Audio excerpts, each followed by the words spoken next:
Assalamualaikum warahmatullahi wabarakatuh. Selamat datang di vlog saya. Mudah-mudahan kawan-kawan semua dimanapun berada hari ini dalam keadaan sehat dan diberikan rezeki yang barokah, diberikan kesehatan, diberikan keselamatan, dan dilancarkan segala urusannya. Yang pasti setiap manusia itu memiliki urusan yang berbeda.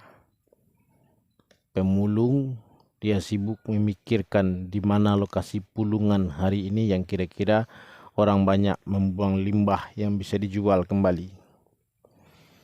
Orang yang berdagang juga sibuk memikirkan kemana dia berdagang hari ini. Dia sibuk melihat langit, apakah hari ini akan turun hujan atau tidak. Apakah perlu dibawa terpal, apakah perlu dibawa payung, itu yang dipikirkan oleh pedagang. Seorang sopir juga begitu. Kemana kita akan lewat hari ini? Apakah ke sana macet? Apakah ke situ macet? Berhubung hari hujan banyak jalan yang rusak. Kemana kita harus lewat supaya mendapatkan jalan yang bagus? Nah, itulah setiap manusia itu memikirkan problem yang dia hadapi sehari-hari. Bagaimana caranya mengatasi problem itu dari sulit menjadi mudah. Nah, itulah hebatnya dan kayanya Allah itu. Setiap hambanya itu diberikan rezeki dan diberi juga kesibukan masing-masing. Tidak ada rezeki itu yang dilemparkan Tuhan ke rumah orang itu, terus kemudian orang itu menjadi kaya mendadak. Tidak ada. Setiap orang kaya itu selalu dia berusaha mati-matian untuk mencari uang dan mengumpulkan uang itu dan kemudian membangun sebuah usaha. Barulah kemudian dia bisa mendapatkan uang yang banyak. Nah, kalau kita tidak punya duit, maka kita harus berusaha sekuat tenaga, bekerja keras, banting tulang, kaki jadi kepala, kepala jadi kaki. Ya, gitulah istilah orang.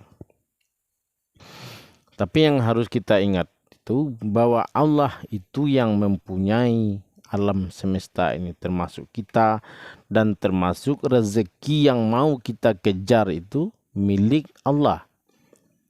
Nah, kalau kita menyadari bahwa itu adalah milik Allah, yang pertama yang harus kita lakukan itu adalah meminta izin dulu kepada Allah itu untuk mencari rezeki, untuk mendapatkan rezeki itu. Nah, bagaimana caranya meminta izin kepada Allah? Solat. Di dalam solat itu ada doa yang kita ucapkan kepada Allah, cukupkanlah rezekiku, angkatlah derajatku, ampunilah dosaku, maafkanlah kesalahanku. Nah, itu ada doa yang kita ucapkan di dalam solat. Nah, bagi kawan-kawan yang sudah berumur tapi tidak pandai juga solat, nah ini solusinya. Beli tuntunan solat lengkap. Baca isinya solat itu. Al-Fatihah artinya apa? Rabbil Fili artinya apa? Tahiyatul artinya apa? Samiallahu liman hamidah artinya apa? Nah, itu pelajari semua. Ruku, sujud, bacanya apa? Bahasa Indonesianya apa? Artinya apa? Kalau tidak pandai bahasa Arab, di situ ada bahasa Latinnya. Jadi tidak ada istilahnya kita itu mengaku-ngaku beragama Islam tapi enggak sholat, enggak ngaji. Allah itu memberikan kita kecukupan. Allah itu hanya meminta kepada kita untuk menaati dan mengikuti aturan dan peraturan yang sudah dibuat olehnya.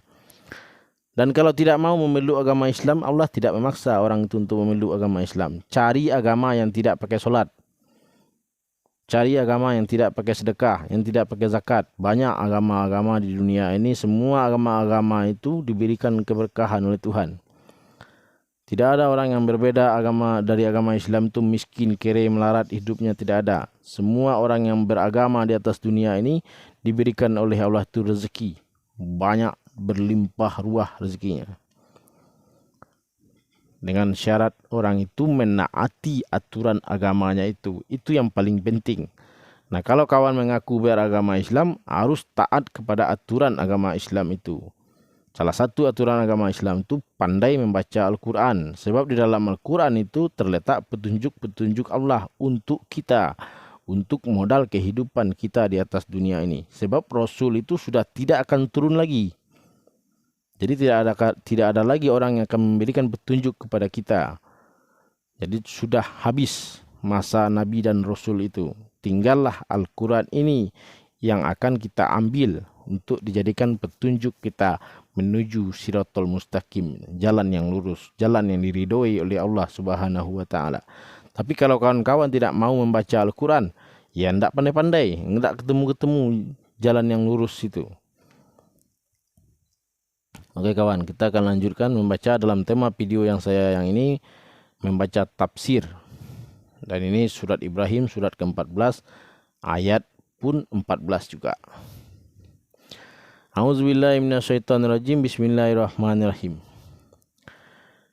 Ini buat kawan yang ada mendengar video saya ini, tolong beli Al-Quran yang ada terjemahannya seperti ini ya. Jangan yang Al-Qurannya tok. Nah kalau kawan pintar sih nggak apa-apa. Tapi kalau kayak saya juga bodoh, harus beli yang seperti ini. Jadi biar mengerti. Arab translate ke Indonesia. Dan kami pasti akan menempatkan kamu di negeri-negeri itu setelah mereka.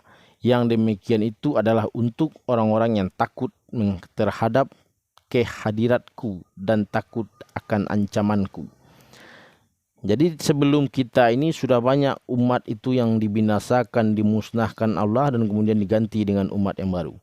Itu yang dimasukkan Tuhan di situ. Jadi kalau kita krengkang, tidak mau patuh pada Allah itu, kata Allah itu, aku akan musnahkan kamu dan akan menggantinya dengan umat yang baru.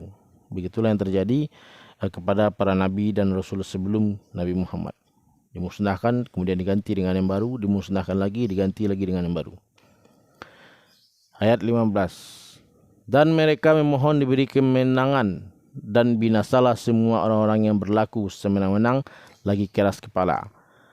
Jadi di antara orang-orang beriman itu yang sudah diselamatkan oleh Allah dari musibah, bencana dan azab Allah itu, kemudian dari keluarga, dari anak keturunan orang-orang beriman itu lahir lagi orang-orang kafir yang keras kepala, krengkang melawan kepada Allah itu, dan kemudian mereka dikumpulkan dan dimusnahkan lagi oleh Tuhan. Ayat 16. Di hadapannya ada neraka jahanam dan dia akan diberi minuman dengan air nanah. Nah, air nanah ini seperti yang kita tahu adalah sesuatu yang menjijikkan. Tapi nanti di neraka jahanam itu ketika orang itu merasa kehausan, dia meminta air minum kepada Tuhan, maka Tuhan itu akan memberikan air minum itu, tapi air nanah. Air yang bercampur dengan darah itu jadilah dia nanah. Dan mau tidak mau orang itu harus meminumnya, karena hanya itulah minuman satu-satunya yang ada di dalam neraka jahanam itu.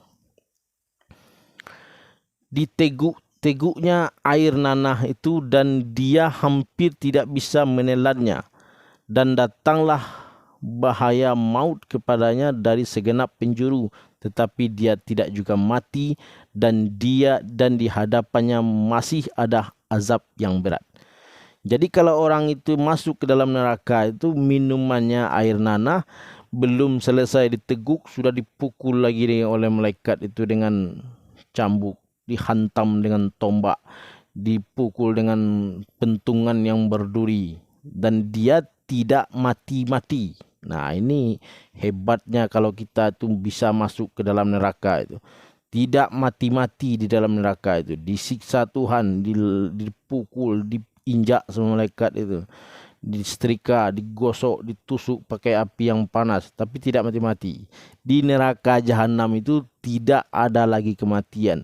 Walaupun kepalanya itu hancur sebelah, tinggal sedikit, tapi tidak mati. Dan rasa sakitnya itu 1000 kali lipat rasa sakit di atas dunia ini. Nah itulah bayangan Tuhan itu tentang neraka jahanam. Jadi bagi kawan-kawan yang pengen masuk neraka jahanam itu harus belajar bagaimana caranya masuk ke dalam neraka jahanam itu. Tapi kalau ingin masuk ke dalam surga juga harus belajar bagaimana caranya masuk ke dalam surga itu. Tidak bisa sekonyong-konyong masuk neraka terus sekonyong-konyong masuk ke dalam surga itu, tidak bisa. Allah tidak mengenal ilmu sekonyong-konyong. Segala sesuatu itu ada proses dan ada cara, ada aturan dan ada peraturannya. Ingin masuk neraka, aturannya seperti ini. Ingin masuk surga, aturannya seperti ini. Kita tinggal memilih mau yang mana. Oke kawan, kita akan lanjutkan nanti di halaman berikutnya. Assalamualaikum warahmatullahi wabarakatuh.